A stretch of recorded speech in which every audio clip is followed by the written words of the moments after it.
हर हर महादेव। दोस्तों, इस वीडियो में हम बात करने जा रहे हैं कि संतान सप्तमी का व्रत 2024 में कब किया जाएगा, पूजा विधि क्या होती है, इसका भोग किस प्रकार से बनाया जाता है।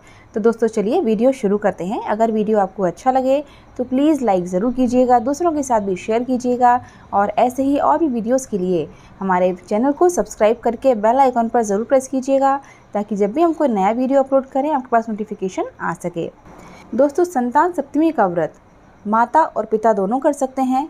माता पिता अपने बच्चों की लंबी उम्र के लिए, उनकी खुशहाल ज़िंदगी के लिए यह व्रत करते हैं। यह व्रत भाद्रपद माह की शुक्ल पक्ष की सप्तमी तिथि को किया जाता है। तो यह व्रत 2024 में 10 सितंबर को किया जाएगा। इस व्रत में एक समय मीठा भोजन किया जाता है। तो इस व्रत में जो भोग होता है, जो मेन प्रसाद होता है, वो होता है पुए का। पुए बनाए जाते हैं इस व्रत में 14। उसमें से 7 पुए पंडित जी को दान किए जाते हैं पूजन के बाद, और 7 पुए ही हमें खुद खाना होते हैं। इस व्रत में 7 पुए के अलावा और कुछ भी नहीं खाया जाता है। पुए को आप दही या दूध के साथ खा सकते हैं। पूजन के बाद, यह पूजन दोपहर में किया जाता है, पूजन के बाद कभी भी एक समय में आप ये पुए खा सकते हैं। इसके अलावा आप चाहें तो सेब, केला वगैरह जैसे फल हैं कोई भी, वो आप ले सकते हैं। दिन भर में कभी भी दूध वगैरह ले सकते हैं, उसकी कोई मनाही नहीं है। लेकिन जो भोजन हमको करना है, जो अनाज खाना है हमें, वो एक ही बार खाना है और मीठा भोजन करना है। कई लोग पुए बनाते समय थोड़ा सा नमक डाल देते हैं, तो वो आप ना डालें। बिल्कुल साधारण तरीके से सिंपल पुए बनाएं। तो चलिए दोस्तों, पुए बनाना शुरू करते हैं। तो पुए बनाने के लिए मैं यहाँ पर छान रही हूँ नॉर्मल गेहूं का आटा। जितने पुए हमको बनाने हैं उसी हिसाब से हम आटा ले लेंगे। 14 पुए तो पूजा में लगेंगे। उसके अलावा जो पुए घर में बच जाते हैं वो घर के सदस्य खा सकते हैं। तो पुए का आटा गूँथ लेते हैं। तो यहाँ पर मैंने आटा छान लिया। अब मैं इसमें डाल रही हूँ मोइन। मोइन आप तिल का भी डाल सकते हैं, घी का भी डाल सकते हैं, कोई भी डाल सकते हैं, लेकिन और मैं यहाँ पर घी को पिघलाकर घी का ही मोइन डाल रही हूँ। तो मैं यहाँ पर थोड़े से गुलगुले भी बनाऊंगी, तो मैंने उसके लिए छने हुए आटे में से ही थोड़ा सा आटा निकाल लिया है, ताकि हमको अलग से ना छानना पड़े। मोइन डालकर और इसको गूँथ लेंगे शक्कर वाले पानी से, या फिर आप गुड़ का पानी भी ले सकते हैं। बहुत ज़्यादा पतला ना करें पानी को, नहीं तो आपके जो पुए हैं वो मीठे नहीं बनेंगे, फिर आपको खाने में अच्छे नहीं लगेंगे वो। तो गुड़ का या शक्कर का जो भी आप पानी बनाना चाहें बना सकते हैं, और उससे आटा गूँथ लें। इसमें मोइन हल्का सा ही डालना है, बहुत ज़्यादा नहीं डालना है, नहीं तो आपके जो पुए हैं वो बनेंगे नहीं, फैलने लगेंगे कढ़ाई में डालते ही। और अब ये शक्कर वाले पानी से हम आटा बाइंड कर रहे हैं। अगर चाहे तो आप तिल भी डाल सकते हैं। शक्कर के बचे हुए घोल में उससे भी आटा आ सकता था, बट इतने आटे के गुलगुले हम बना सकते थे, उतना आटा मैंने इसमें ऐड कर दिया है। तो कद्दूकस किया हुआ नारियल तो तेल डाल सकते हैं, सौंफ डाल सकते हैं, और ये जो गुलगुले बना रहे हैं नारियल कद्दूकस करके डाल सकते हैं, बहुत अच्छा लगता है गुलगुले में। और आप चाहें तो इसमें बस पकौड़ियों जैसे बैटर बन जाए, इतना आटा मैंने ऐड कर दिया है। इसको हम रख देते हैं रेस्ट करने के लिए, और अब हम पुए बनाना शुरू कर देते हैं। तो पुए की हम लोई तैयार कर लेते हैं। हमें पुए इतने छोटे बनाना है कि 7 पुए हम खा सकें। ना तो आप इतने बड़े बनाएं कि पुए बच जाएं और वो इधर उधर देना पड़े, गाय को खिलाना पड़े, और ना आप इतने छोटे बनाएं कि आप भूखे रह जाएं। तो अंदाज से बना लीजिए, ज़्यादा बड़े भी नहीं, ज़्यादा छोटे भी नहीं। और पंडित जी को आप चाहें तो कितने भी बड़े पुए दे सकते हैं, क्योंकि वो उनके घर जाने हैं, उनको एक दिन में ख़त्म करना ज़रूरी नहीं है। वो अपने हिसाब से कभी भी उनके घर में खाए जा सकते हैं। तो पुए थोड़े मोटे बनाए जाते हैं, लेकिन मैं ज़्यादा मोटे पुए नहीं खाती हूँ, इसलिए मैंने थोड़े से पतले ही बनाए हैं, पूड़ी जैसे। तो बस यहाँ पर मैंने घी गरम कर लिया है और मैंने घी में फ्राई कर लिए पुए। तो बस ये देखिए, इस तरह से जब हम पतले पतले पुए बनाते हैं तो उनको बहुत आसानी से हम खा पाते हैं, इसलिए मैं इस तरह से ही बनाती हूँ हमेशा। तो बस ये देखिए, सारे पुए बन के तैयार हो गए हैं। पूरे 14 पुए मैंने बना लिए हैं यहाँ पर। और बस अब हम बना लेते हैं गुलगुले। इनको थोड़ा सा फेंट लीजिएगा अच्छे से, इससे अच्छे फूलते हैं ये, और अंदर से एकदम सॉफ्ट बनते हैं, तो खाने में बहुत ही अच्छे लगते हैं ये। तो ये देखिए, इस तरह से आपको ना ज़्यादा छोटे ना ज़्यादा बड़े, मीडियम साइज़ के पकोड़े बना लेना है, और इनको मीडियम फ्लेम पर फ्राई करना है। दोस्तों, कहीं कहीं पर क्या होता है कि पंडित जी के 7 पुए तो बना लेते हैं और खुद के 7 पुए बाद में गर्म बना के खाते हैं। लेकिन मेरा ये मानना है कि वो 7 पुए, मतलब कि अपने हिस्से के भी 7 पुए, जब तक 14 पुए हम पटिए पर नहीं रखेंगे तब तक हम उन 7 पुओं का संकल्प कैसे लेंगे कि हमको ये खाना है। गिनती का मतलब ये नहीं है कि कभी भी 7 बना लिए और खा लिए। 7 पुए का संकल्प लिया जाता है पटे पर रखकर, फिर उनको खाया जाता है। इसलिए पूरे 14 बना लें आप, 7 अलग अलग ढेरियाँ बना लेंगे, और फिर उसमें से एक पंडित जी को देंगे और एक आपको स्वयं को खाना है। और ये देखिए, गुलगुले बन के तैयार हो गए हैं। चलिए अब पूजा विधि जान लेते हैं। प्रसाद हमारा बन के रेडी है।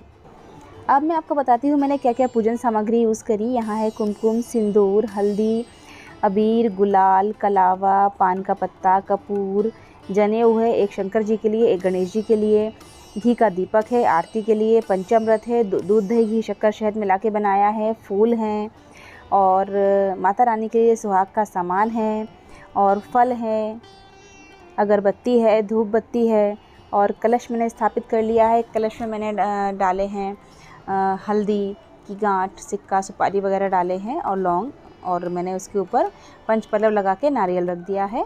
पूड़ियाँ भी बनके तैयार हो चुकी हैं और ये है दूर्वा। दूर्वा इस पूजा में विशेष रूप से रखी जाती है और अलग से एक कलश में जल ले लिया है ताकि पूजा करते समय हमको काम आएगी। और 14 पूड़ियों के अलावा ये मैंने अलग से पूड़ियाँ ले ली हैं 5-6 और थोड़े से गुलगुले मैंने रख लिए हैं, इनको हम अलग से चढ़ा देंगे। इनको कोई भी खा सकता है, ज़रूरी नहीं है कि ये आपको ही खाने हैं, आपको सिर्फ 7 पूए खाने हैं बस। और कोई भी बड़ी पूजा होती है जैसे हरतालिका तीज है, ऋषि पंचमी है, संतान सप्तमी है, महालक्ष्मी है, ये सारी पूजा मैं केले के पत्ते पर ही लगाती हूँ। ये बहुत ही अच्छा होता है केले के पत्ते पर पूजा लगाना। तो सबसे पहले तो हमने बनाए बालू से गणेश जी, शंकर जी और पार्वती जी। कई जगह मिट्टी से बनाए जाते हैं लेकिन हमारे यहाँ इंदौर में बालू से भी बना लिए जाते हैं, तो हमने बालू से इनको बना लिया है। इनको कैसे बनाया है ये वीडियो मैं पहले अपलोड कर चुकी हूँ अपने चैनल पर, आप चाहें तो देख सकते हैं। यहाँ मैंने पान के पत्ते के ऊपर रखा है सिक्का, उसके ऊपर सुपारी। इस रूप में मैंने गणेश जी स्थापित किए हैं। यहाँ मैंने दूध में चांदी की चूड़ियाँ भिगो कर रखी हैं, इनको शुद्ध करने के लिए इस तरह से रखा जाता है। चांदी की चूड़ियों का विशेष महत्व होता है संतान सप्तमी की पूजा में। और मैंने रखी है शिव परिवार की फ़ोटो, गणेश जी की, और संतान सप्तमी व्रत कथा की पोथी रखी है। संतान सप्तमी की पूजा में कलावे से या रेशम के धागे से 7 गांठों वाला एक गड़ा बनाया जाता है। अगर आपके पास चांदी की चूड़ी है तब भी आप इस गड़े को पहन सकते हैं, और अगर आपके पास चांदी की चूड़ी नहीं है तब भी आप इस गड़े को बना लें और इसकी पूजा करें पटिये पर रखकर, उसके बाद आप इसको पहन लें। आगे मैं आपको ये सब करके दिखाऊंगी। तो चलिए अब पूजा शुरू करते हैं। तो दोस्तों सबसे पहले तो हमको किसी भी पूजा में दीपक प्रज्वलित करना होता है, तो हम दीपक को प्रज्वलित कर लेंगे सबसे पहले। उसके बाद हम दीपक की पूजा करेंगे। इसे दूबड़ी सातें भी कहा जाता है। तो दूबा से ही हम सभी चीज़ों को जल अर्पित करेंगे और भगवान को स्नान करवाएंगे। तो सबसे पहले हम दूबा से दीपक को जल अर्पित करेंगे, दीपक को शुद्ध करेंगे। जब भी हम जल छिड़कते हैं तो मतलब स्नान करवा देते हैं, हर चीज़ शुद्ध हो जाती है। तो हम जल छिड़केंगे, उसके बाद हम थाली में रखी हुई सभी चीज़ें हल्दी, कुमकुम, अबीर, गुलाल, चंदन, अक्षत, पुष्प वगैरह अर्पित करेंगे। इसके बाद हम कलश पूजन करेंगे। कलश के ऊपर दूर्वा से जल अर्पित करेंगे। उसके बाद हम कलश पर बनाएंगे स्वास्तिक। स्वास्तिक को मैं काट कर कभी नहीं बनाती। स्वास्तिक को बिना काट कर कैसे बनाया जाता है, बिना लाइन काटे कैसे बनाते हैं, आप चाहें तो मेरे चैनल पर वीडियो देख सकते हैं, आपको एंड स्क्रीन पर मिल जाएगा। तो स्वास्तिक बनाने के बाद मैंने सभी चीज़ें अर्पित कर दी हैं, पुष्प अर्पित कर दिया है। अब नारियल के ऊपर भी हम थोड़ा सा हल्दी, कुमकुम वगैरह अर्पित कर देंगे और एक पुष्प चढ़ा देंगे। अब करनी है दोस्तों हमें सुपारी के रूप में स्थापित गणेश जी की पूजा। बट इनकी पूजा करते समय मैं कैमरा ऑन करना भूल गई, तो इनकी पूजा नहीं कर पाई मैं आप लोगों को दिखाते हुए। तो इनको हम दूर्वा से जल अर्पित करेंगे, उसके बाद सभी चीज़ें अर्पित कर देंगे, हल्दी, कुमकुम, अबीर, गुलाल और पुष्प वगैरह। उसके बाद हम सबसे पहले जो हमने बालू के रूप में गणेश जी की स्थापना की है, इनकी पूजा करेंगे। सबसे पहले हम थोड़ा सा जल अर्पित करेंगे, उसके बाद पंचामृत चढ़ाएंगे, फिर से थोड़ा सा जल चढ़ाएंगे।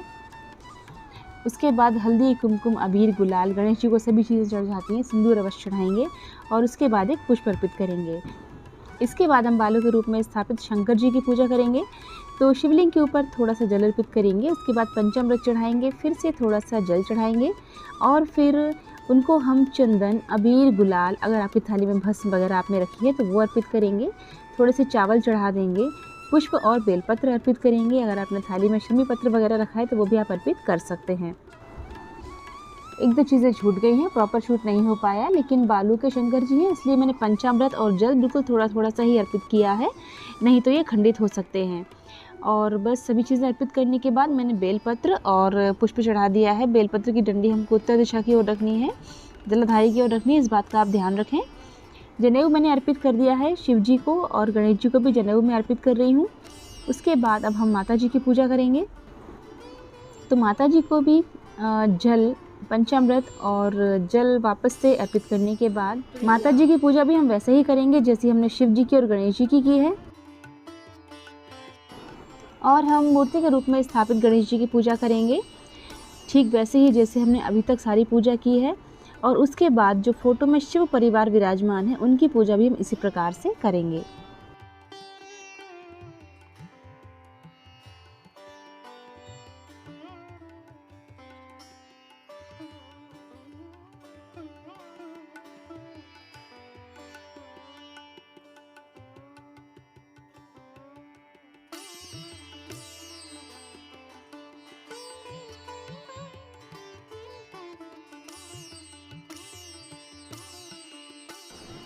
पार्वती मैया को भी वस्त्र रूपी कलावा अर्पित करेंगे।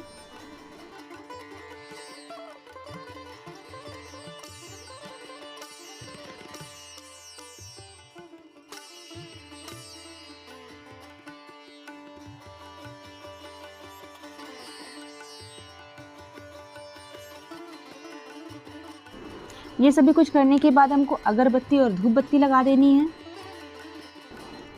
सभी को तिलक करने के बाद, पुष्प अर्पित करने के बाद अब हम माता जी को अर्पित कर रहे हैं सुहाग की सामग्री, जो भी आपसे बन सके।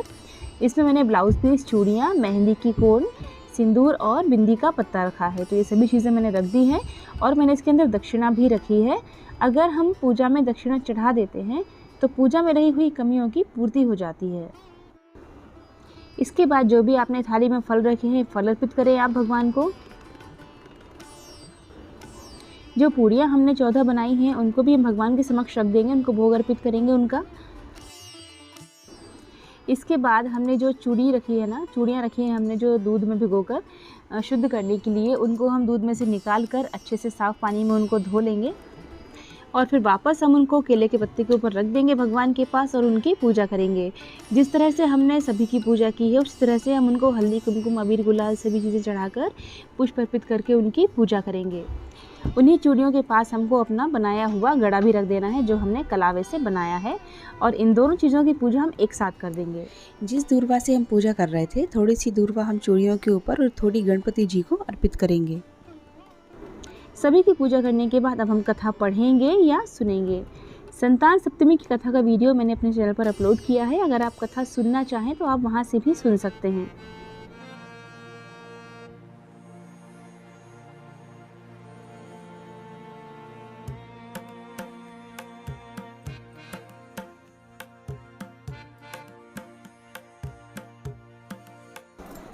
कथा पढ़ने के बाद करना है हवन। तो हवन मैं आम की लकड़ी से भी कर लेती हूँ या फिर गाय के गोबर के कंडे से भी कर लेती हूँ। तो यहाँ मैंने कंडे को जला लिया है और अब मैं कर रही हूँ अग्निदेव की पूजा। उसके बाद मैंने घी, गुड़ और हवन सामग्री को एक साथ मिक्स कर लिया था, तो उससे मैं अब यहाँ पर हवन करने जा रही हूँ। ओम गंगणपतये सर्व कार्य सिद्धि कुरु कुरु स्वाहा, इस मंत्र से या ओम गंगणपतये नमः बोलकर भी आप आहुतियाँ दे सकते हैं। 5, 7, 11, 21 आप जितनी चाहे उतनी आहुतियाँ दे सकते हैं।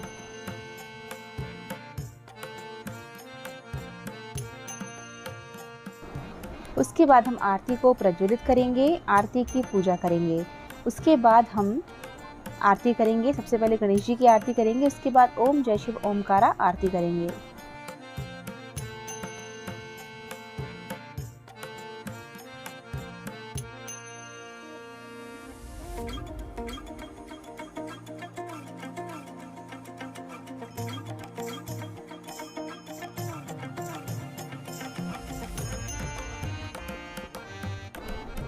आरती करने के बाद कपूर से आरती करेंगे, फिर आरती ठंडी करके भगवान को आरती देंगे। पूरे घर में आरती घुमाएंगे और घर के सभी सदस्यों को आरती देंगे। इस प्रकार से हमारी पूजा संपन्न होगी। अब जो चूड़ी पटे पर चढ़ी हुई हैं वो चूड़ियाँ हमको दाएं हाथ में पहन लेना है, और जो गड़ा चढ़ा हुआ है वो गड़ा भी हमको दाएं हाथ में बांध देना है। अगर आपके पास चूड़ी नहीं है तो आप सिर्फ गड़ा ही हाथ में बांध लीजिए। एक विशेष बात मैं आपसे कहना चाहूँगी कि हर संतान सप्तमी पर चूड़ी आपको थोड़ी सी बढ़वानी चाहिए, थोड़ी सी चांदी उसमें ऐड करवानी चाहिए। ऐसा मानते हैं कि जैसे जैसे हम चूड़ी में चांदी ऐड करवाते हैं, हमारा बच्चा भी वैसे वैसे ही उन्नति करता है। पटिये पर चढ़ा हुआ प्रसाद हम बच्चों में वितरित कर देंगे। जो हमने फल वगैरह चढ़ाए हैं, पुए हमको स्वयं ही खाना है, 7 पुए हम पंडित जी को दे देंगे, और जो हमने सुहागी सामग्री चढ़ाई है वो भी हम पंडितानी को दे देंगे। आप चाहें तो उसमें से थोड़ी बहुत सामग्री खुद भी रख सकते हैं। आपके घर में जो भी संतानें हैं, पुत्र हैं या पुत्रियां हैं, उनको आप तिलक लगाकर कलावा बांधिए और भगवान से प्रार्थना कीजिए कि भगवान हमारे बच्चों को हमेशा उन्नति दें, उन्हें हमेशा खुश रखें, मेरे बच्चे दीर्घायु हों और बुद्धि के दाता गणेश जी हमेशा बच्चों को सद्बुद्धि दें ताकि वो जीवन में तरक्की करते रहें। पूजा पूर्ण होने के बाद कभी भी एक समय दिन में आप 7 पुए खा सकते हैं। आपको एक बार में ही खाने हैं, बार बार नहीं खाना है। अगर आप ये पुए ना खा पाएँ तो अपने पति को दे सकते हैं, लेकिन आपको ये पुए उसी दिन ख़त्म करना होंगे। इस वीडियो को यहीं एंड करने जा रही हूँ। उम्मीद करती हूँ दोस्तों आपको ये वीडियो ज़रूर पसंद आया होगा। इस वीडियो में दी गई जानकारी आपके लिए बहुत उपयोगी रही होगी। अगर आपको वीडियो अच्छा लगा है तो प्लीज़ लाइक ज़रूर कर दीजिएगा और दूसरों के साथ भी शेयर ज़रूर कीजिएगा। आपका एक लाइक हमको बहुत मोटिवेट करता है इसी तरह के अच्छे वीडियोस बनाने के लिए। साल भर में आने वाले सभी तीज त्योहारों के वीडियो हम अपने चैनल पर लाते रहते हैं, तो चैनल को सब्सक्राइब किए बिना बिल्कुल मत जाइएगा। फिर मिलते हैं नेक्स्ट वीडियो में। हर हर महादेव, जय माता दी।